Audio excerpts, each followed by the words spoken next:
Everyone. तो हम बात करने वाले थे डिलिमिटेशन कमीशन की। और डिलिमिटेशन कमीशन को जो है मेनली आपने स्टैटिक पोर्शन में भी पढ़ा होगा कि डिलिमिटेशन कमीशन डिसाइड करता है कि कौन कहाँ पे वोट देगा। मेनली जो है डिस्कशन जो चल रहा है जम्मू कश्मीर का, और उसके अलावा जो है डिलिमिटेशन जो कमीशन की एक्सरसाइज है वो अदर स्टेट्स में भी होती थी, जैसे कि 4 स्टेट्स है नॉर्थ ईस्ट के, वहां पे होती थी। बट इस बार क्या हुआ है कि जम्मू कश्मीर में तो जो आर्टिकल 370 था उसकी वजह से भी काफी इंपॉर्टेंट है डिलिमिटेशन कमीशन।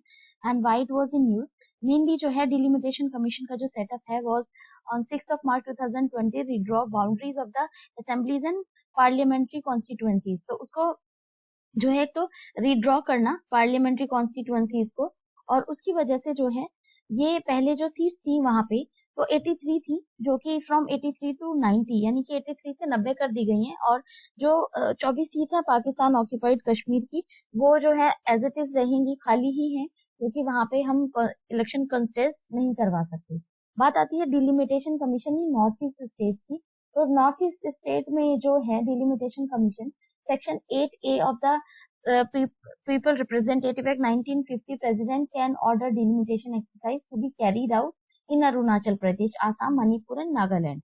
Delimitation exercise जो है 51 साल से वहां पे नहीं हुई है, और उसकी वजह से जो है जो भी लास्ट टाइम जो हुआ था 2002 से 2008 में kept out the these NES used to apprehension on over use of the 2001 census, क्योंकि हर सेंसस पे डिलिमिटेशन कमीशन का फॉर्मेशन होता था, बट 4 बार हो चुका है अभी तक। उसके बाद जो है अभी ये जो है फ्रीज कर दिया गया है 2026 तक कि कोई नया डिलिमिटेशन कमीशन जो है फॉर्म नहीं होगा।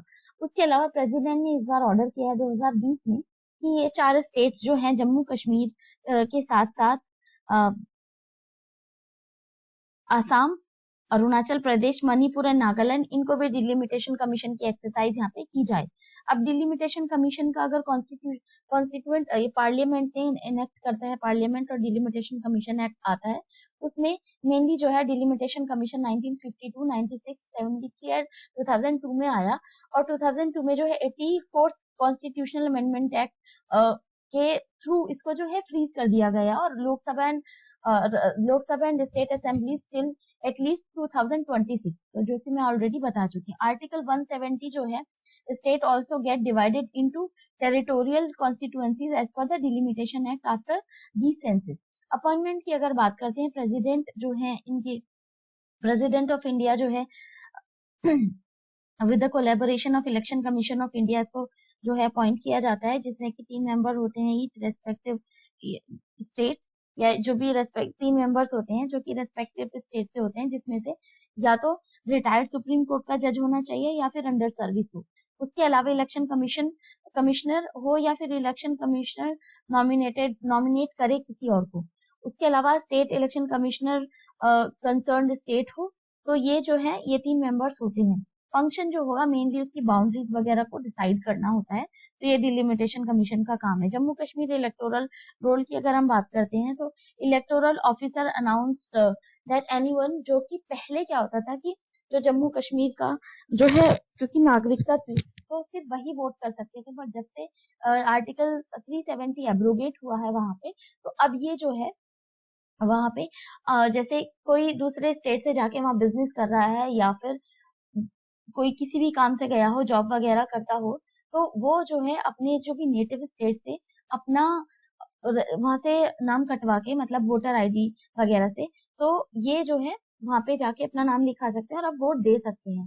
तो ये जो है रीजन था। Ordinary resident in delimited determined by electoral registered offer of a constituency, तो अब जाके वहां पे आराम से वोट दे सकते हैं। आर्टिकल जो 370 था वो सिर्फ ऑर्डर करता था फोर्सफुली कि जो जम्मू कश्मीर के रेजिडेंट्स हैं सिर्फ वही वोट कर सकते हैं, बट ऐसा नहीं है। अब नॉन परमानेंट रेजिडेंट भी जाके वहां पे रजिस्टर करा सकते हैं अपना नाम, और उसी तरीके से दे सकते हैं। उसी तरीके से NPR includes West Pakistan refugees lives in Jammu and Kashmir since 1947। तो उसके बाद है revision of electoral roll in Jammu Kashmir, election commission of India working on fresh electoral rolls, क्योंकि अब डिलिमिटेशन कमीशन उसमें काम करेगा। और जो भी 6 जो है डिवीजन है, 6 डिवीजन जो है जम्मू के हैं और 1 डिवीजन जो है कश्मीर का है, तो टोटल 7 डिवीजन है जिसपे जो है इलेक्टोरल रोल फिर से इलेक्शन कमीशन ऑफ इंडिया के द्वारा वहां पे बनाया जाएगा और फ्रेश इलेक्टोरल रोल को बनाना है वहां पे। इलेक्टोरल बॉन्ड की बात करते हैं, बहुत क्विकली बता रही हूँ मैं। सो क्योंकि इसमें बहुत ज्यादा एज सच बहुत सारी चीजें नहीं है। इलेक्टोरल बॉन्ड एक सिंपल सी चीज है कि आप किसी पार्टी को फंड देना चाहते हो, चाहे 10,000 हो, 20,000 हो, 10 लाख हो, 1 करोड़ हो, 10 करोड़ हो, या फिर 50 करोड़ हो, 10,000 करोड़ हो। तो फिर आप इलेक्टोरल बॉन्ड खरीदोगे एसबीआई से, क्योंकि एसबीआई ने एक रिपोर्ट, क्यों न्यूज में है, एसबीआई ने एक रिपोर्ट जो है मेंशन की है यहाँ पे कि 2018 से 10,000 करोड़ का जो भी इलेक्टोरल बॉन्ड जो है इशू करे हैं उन्होंने, और 2017-18 में जो है के यूनियन बजट में जो है इलेक्टोरल बॉन्ड नाम की जो भी टर्म इंट्रोड्यूस की गई थी, जिसमें कि जो फंडिंग होती है पॉलिटिकल पार्टीज को फ्री है, लाइक आप कह सकते हो कि बिना किसी रेस्ट्रिक्शन के जो है आप पार्टी में फंडिंग कर सकते हो। उसके अलावा इसका एक और रैशनल था कि फंडिंग में जो भी कोई लिमिटेशन ना हो, कोई फंडिंग एलिमिनेट की जा सके, पॉलिटिकल फंडिंग किस तरीके से आ रही है। और क्योंकि आप ऐसे किसी को कैश नहीं दे सकते हो, किसी भी पार्टी को, आपको इलेक्टोरल बॉन्ड के थ्रू ही जो है ये फंडिंग दे सकते हो या फिर हेल्प कर सकते हो, जिससे कि जो है प्रोटेक्शन किया जा सके डोनर का, और उसके बाद जो भी पॉलिटिकल विक्टिमाइजेशन हो वो भी थोड़ा ध्यान में रखा जा सके, और फ्रॉडुलेंट की जो भी कंडीशंस होते हैं उसको भी सेफगार्ड किया जा सके।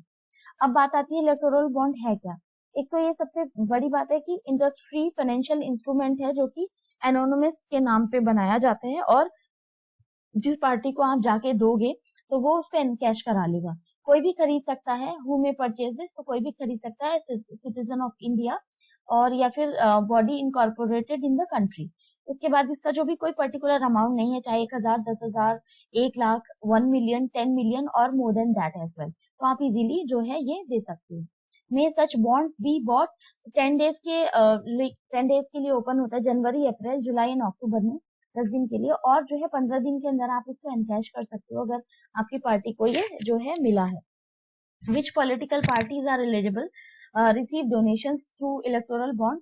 तो कोई भी जो भी political party 1% of the vote in the last Lok Sabha election state assembly, ये जो है आरपीए एक्ट के तहत 1951 के तहत था, और उसमें जो भी सेक्शन 29A के थ्रू आता है, which was when was announced, so announcement is union budget 2017-18 में आया, एंड इसके जो भी मेन फीचर्स है उसकी कोई एक तो लिमिट नहीं है।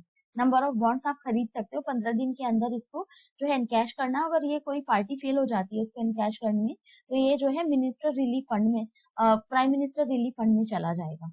तो ये जो है इसका टोटल जो है इलेक्टोरल बॉन्ड के बारे में था। बात करते हैं हम इलेक्शन लॉज या amendment act 2021। Why it was in use? President gave the assent to Election Laws and Amendment Act 2021.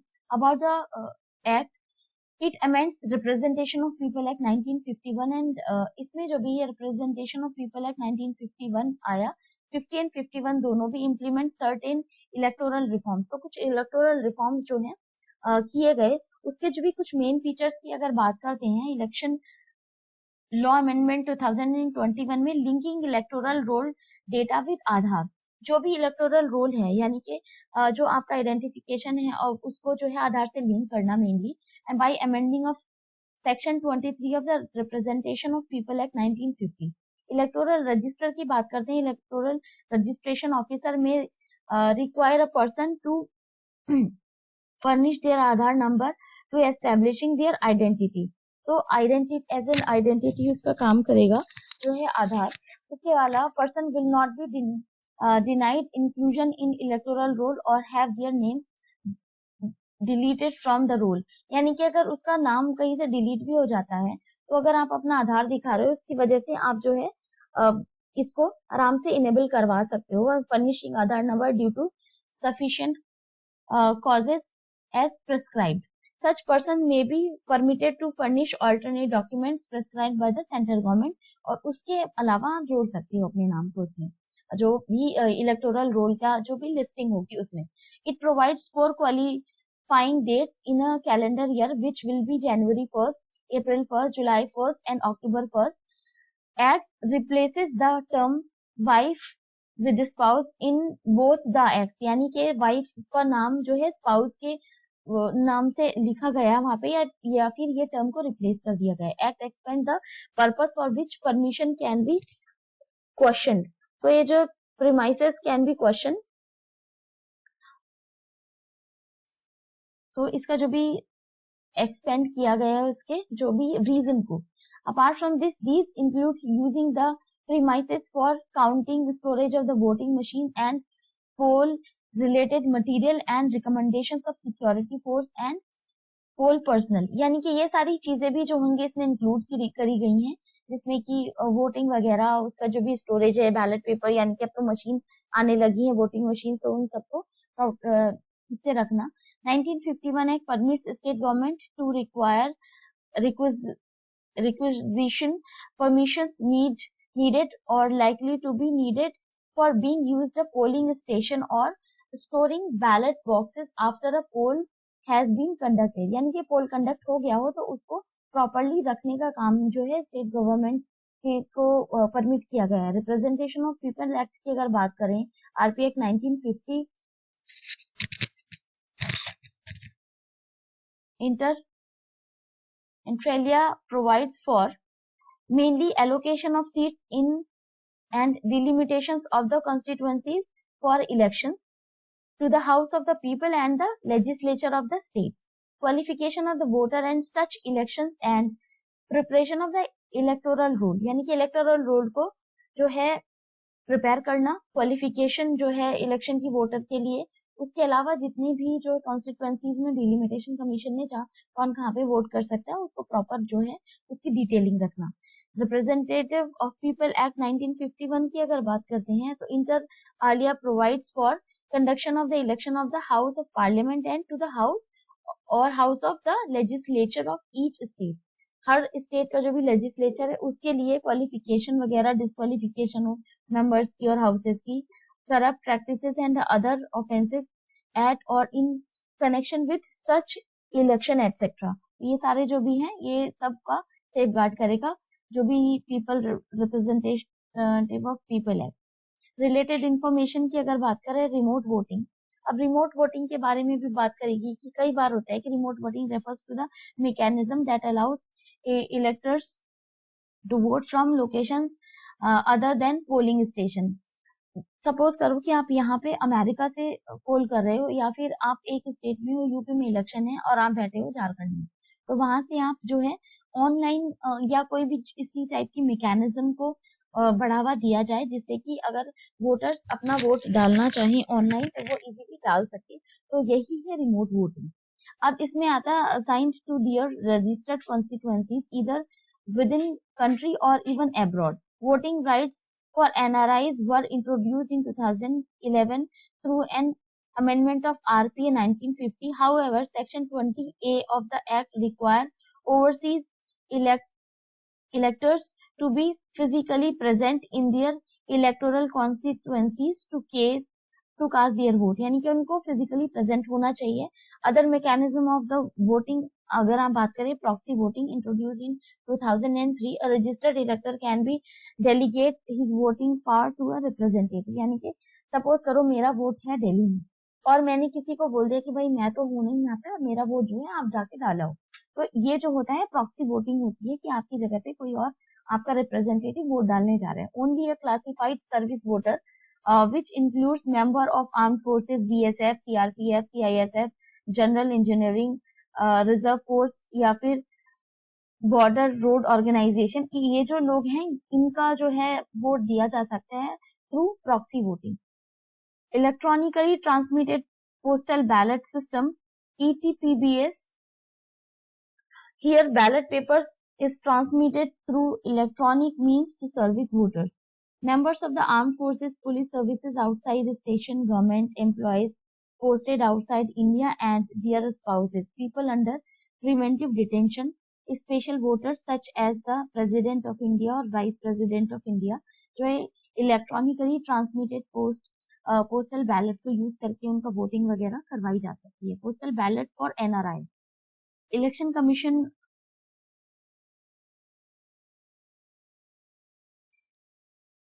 CEC recently told that a proposal on extension of the ETPBS facility for NRIs being contemplated, और इसके लिए advocate किया जा रहा है कि उन्हें भी ये चीज प्रोवाइड करनी चाहिए या फिर करवाने की कोशिश करनी चाहिए. With election commission at present allow NRIs to register as overseas electors as long as they have not acquired the citizenship of another country. They have to reach their respective polling booths to cast their vote in person और voting day. यानी कि voting day और in person वो जाके अपना vote cast कर सकते हैं, वोट दे सकते हैं. इंडियन इलेक्टोरल सिस्टम की बात करें जो कि आर्टिकल 324 और 329 में आता है. In part 15th of the constitution deal with the elections. Following are the few features of the Indian electoral system, जिसमें कि मेनली जो फीचर आता है यूनिवर्सल एडल्ट फ्रेंचाइज, यानी कि एक वोट एक वैल्यू होनी चाहिए. एंड उसके अलावा who is a citizen of India not less than the 18 years of age. 18 साल से कम की उम्र नहीं होनी चाहिए तो आप वोट करने के लिए अधिकार रखते हो. कास्ट और के जो है रेस वगैरह के बेस पे कोई डिस्क्रिमिनेशन नहीं होना चाहिए. There is a provision for reservation of the seats for scheduled caste. 84 seats हैं शेड्यूल्ड ट्राइब्स के लिए. 47 सीट्स हैं लोकसभा में, Lok Sabha and assembly of states and union territories में. उसके अलावा constituencies are delimited with the help of the delimitation commission. Areas boundaries change from elections to elections, but the number of constituencies will not be changed up to the year 2026. यानी कि population change होना और ये सारी चीजें भी हो तभी, लेकिन 2026 तक ये फ्रीज करा गया है. डिलिमिटेशन कमीशन का न्यू एस्टैब्लिशमेंट नहीं होगा. Voting taken place through first pass the post system and in case of the Lok Sabha election and through representative of people act in case of Rajya Sabha election. Political parties are an indispensable part of the electoral process. तो ये जो है electoral process है, political parties जो है indispensable है in process की. Appointment की अगर बात करते हैं, अपॉइंटमेंट एंड इलेक्शन कमिश्नर्स की, तो ये जो है न्यूज में क्यों था, मेनली सबसे पहले तो एक private members bill was introduced in Lok Sabha regarding formation of the selection committee for election commission and more about news bill take to insulated appointment process of election commissioner and mandate that they should not be eligible for any post retirement jobs. यानी कि post retirement jobs के लिए eligible ना हो, ना ही उनको ये जो है परमिशन दी जाती है. सो अब बात करते हैं, let me drink some water.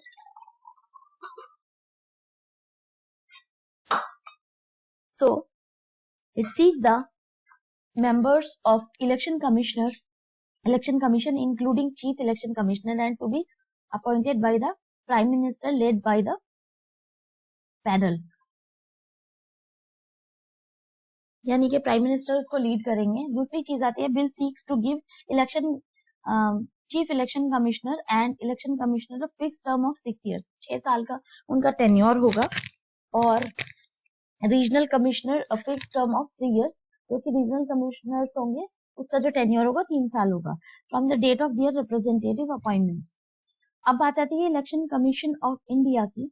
तो अपॉइंट किया गया था मेनली प्रेसिडेंट ऑफ इंडिया के द्वारा. आर्टिकल 324 सब क्लॉज 2 के अंतर्गत आता है ये.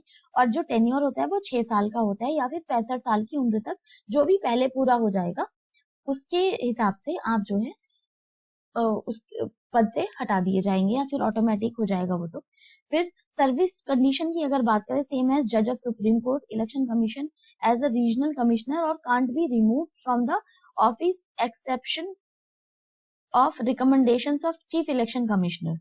फंक्शन की अगर बात करें तो जितने भी इलेक्शंस हैं to Lok Sabha, Rajya Sabha, state legislative assemblies in India and offices of president and vice president, ये सारे जितने भी इलेक्शंस हैं ये जो है इलेक्शन कमीशन ऑफ इंडिया ही इनको कंडक्ट करवाता है. अब बात आती है अबाउट प्राइवेट मेंबर बिल की. Private bill introduced by a member other than a minister, तो उसको जो कहा जाता है प्राइवेट मेंबर बिल कहा जाता है. And can only be introduced and discuss on Fridays. तो हर फ्राइडे को ये फ्राइडेज को ही डिस्कस किया जा सकता है Admissibility is decided by the chairman in case of Rajya Sabha and speaker in Lok Sabha. No private members bill has become an act in 1970. तो 1970 से ये हुआ कि कोई भी प्राइवेट बिल को जो है वो एक्ट नहीं बनेगा from 1970. Strength of the election commission की बात करें तो मेनली जो है 25 जनवरी 1950 से 15 अक्टूबर 1989 तक ओनली चीफ इलेक्शन कमिश्नर जो है होता था. उसके बाद 16 अक्टूबर 1989 में 1 जनवरी 1990 तक 3 मेंबर बॉडी आई. फिर उसके बाद 2 जनवरी 30 सितंबर 93 तक and then only chief election commissioner. और उसके बाद है 1 अक्टूबर 1993 chief election commissioner and 2 other election commissioners are there. तो ये जो है इसका प्रोग्रेसिंग थी और स्ट्रेंथनिंग की. सोशल डेमोक्रेसी की बात करते हैं. So let's meet in the next video or otherwise I will compile it accordingly.